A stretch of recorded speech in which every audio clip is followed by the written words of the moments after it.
Assalamualaikum warahmatullahi wabarakatuh. Perkenalkan saya Emir Imran Ghazali dengan NIM C2401231052. Dan pada kali ini saya bakal membahas tentang eh, jurnal yang saya dapatkan yaitu berjudul Pollution of Freshwater Ecosystem by Microplastic: A Short Review on Degradation, Distribution and Interaction with Aquabiotic.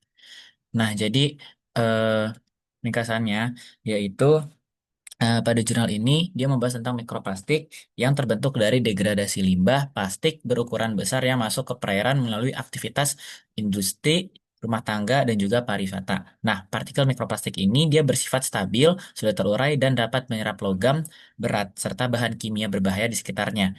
Nah, ketika si mikroplastik ini tersebar di kolam perairan ataupun sedimen, organisme seperti ikan, larva serangga, serta Prebata air dapat menelannya, baik karena ukurannya kecil ataupun karena mudah dimakan. Nah, dari proses ini dapat dilihat mekanisme ekotoksikologi bekerja, dimulai dari paparan bahan toksik yaitu mikroplastik dan juga logam berat ataupun penyerapan oleh organismenya. Nah, dengan demikian, jurnal ini itu menunjukkan bahwasannya interaksi ataupun hubungan dari si mikroplastik dan juga logam berat tidak hanya mengancam kesehatan organisme air, tapi juga dapat menimbulkan dampak ekotoksikologi yang kompleks bagi keseluruhan ekosistem perairan. Nah, di sini ada karakteristik dari senyawa, yaitu bahan tercemar memiliki karakteristik fisik, kimia, dan juga biologis yang dapat membuat ataupun berpotensi merusak lingkungan. Nah, umumnya karakteristik senyawa ini dia bersifat persisten ataupun sulit terurai, toksik, dan juga bioakumulatif, sehingga dapat menumpuk dalam jaringan organisme dan meningkat kadarnya sepanjang rantai makanan. Nah, contohnya itu seperti logam berat, yaitu dia seperti merkuri dan timbal bersifat neurostik. Sedangkan mikroplastik mampu menjadi vektor pembawa bahan kimia berbahaya yang menimbulkan efek toksik kompleks pada organisme perairan. Nah, di sini ada diagram alir tentang proses mekanisme bahan tercemar masuk ke dalam tubuh ikan. Nah, jadi si bahan tercemarnya itu mikroplastik ataupun logam berat dan bahan-bahan kimia itu dilepaskan di perairan melalui limbah industri, pertanian ataupun rumah tangga. Nah, setelah itu bahan tercemar itu terlarut atau tersuspensi di air dan sedimen. Nah, setelah dimasuk ke dalam kolam perairan, ikan akan terpapar bahan tercemar saat bernapas, makan ataupun berenang di lingkungan yang tercemar. Setelah itu bahan tercemar akan masuk ke sistem peredaran darah dan terdistribusi ke sebagian organ seperti hati, ginjal, otak, dan juga insang. Setelah dia masuk ke dalam organ-organ, partikel ataupun ion beracun masuk ke tubuh ikan melalui mulut dan juga kulit. Nah, tadi eh, sudah membahas masuk ke dalam ikannya. Sekarang bagaimana prosesnya dapat menyerang sel hingga menyebabkan kerusakan sel. Nah, tadi kalau misalkan sudah masuk ya melalui mulut insang dan juga yang organ lainnya, dia bakal menyerang ke organ-organ pentingnya. Nah, setelah itu partikel atau ion logam menempel pada membran sel ataupun mengubah permeabilitasnya. Nah, setelah itu sebagian bahan tercemar masuk ke dalam sel melalui difusi ataupun endositosis.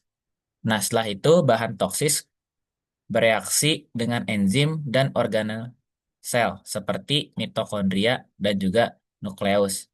Nah, setelah itu terjadi pembentukan radikal bebas yang menyebabkan stres oksidatif.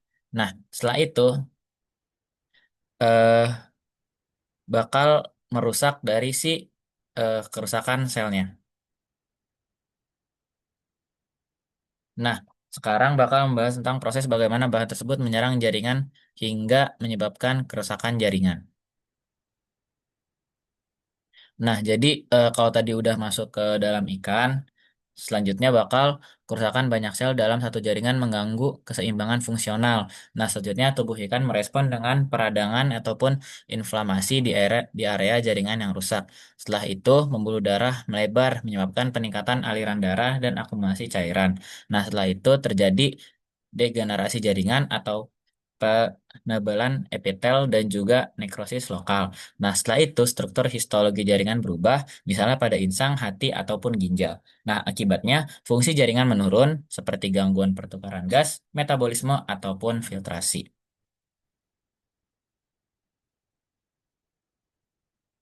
Nah, selanjutnya ada proses lainnya yaitu eh, yang masuk ke dalam organ. Nah, jadi pertama, bakal ada kerusakan jaringan meluas ke tingkat organ seperti hati, ginjal, insang, ataupun otak. Nah, setelah itu, organ kehilangan fungsi fisiologisnya. Misalnya hati gagal netralisir racun, insang tidak efisien menyerap oksigen, ginjal tidak optimal menyaring darah.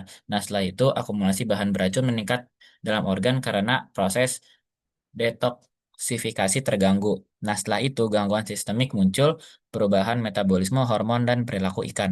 Nah, setelah itu organ akan rusak permanen. Nah, bila paparan berlanjut, ikan akan mengalami penurunan vitalitas ataupun kematian.